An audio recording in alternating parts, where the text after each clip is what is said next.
Right now we are gearing up for Wine Fest. Saturday will be an absolute zoo here.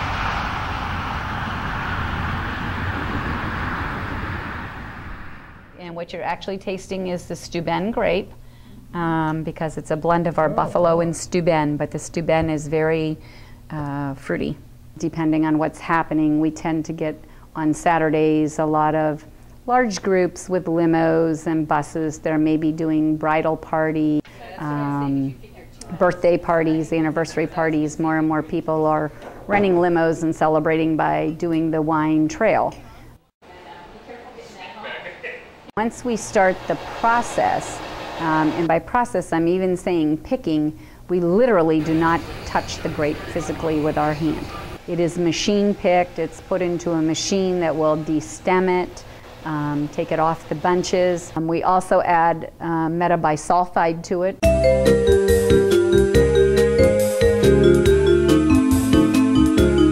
It helps it from fermenting a little because we don't want it to ferment right away.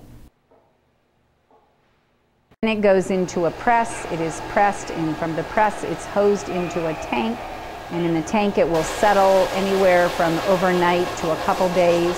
It will be racked, and then it goes into fermenting tanks to be fermented or sold through our home winemaking end of the business, where if you want to come make your own wine, you can come buy the juice and do that also. This is what everybody doesn't see. I mean, everybody comes in and they look at the winery and they see all the wines displayed. What you don't see is what's back here. We meticulously grow all of our grapes. There's a lot of handwork involved. We start running them through our little factory that we have, and then we process them and we squeeze all the grape juice out of them. The white wines and the sweeter wines all go into little stainless steel vats and we'll ferment it there. And then when that process is all done, we'll do a process of clarifying it, filtering it, sugaring it to where we want it, and then we'll start a bottling process. We sell bulk grape juice to about 40 other wineries east of the Mississippi River.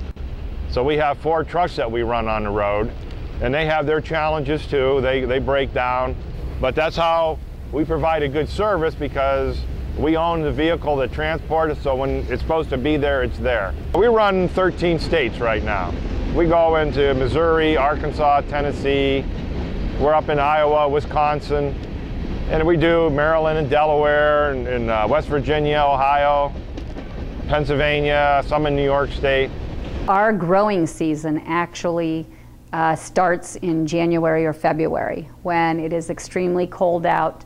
So during the winter months, when it's really cold and snowing and blowing out, you will see trimmers out hand trimming every vine. The grapes actually ripen through a photosynthesis process, meaning the sun goes into the leaf, which then the chlorophyll creates sugar, and then as it ripens, the sugar goes into the grape, and that's what makes it so sweet. If you lose your leaf, the grape will never ripen. It's a lot of work. It's very time consuming, and it requires a lot of stuff like tanks and filters and building space, and it's a big investment, but it's a lot of fun in the end.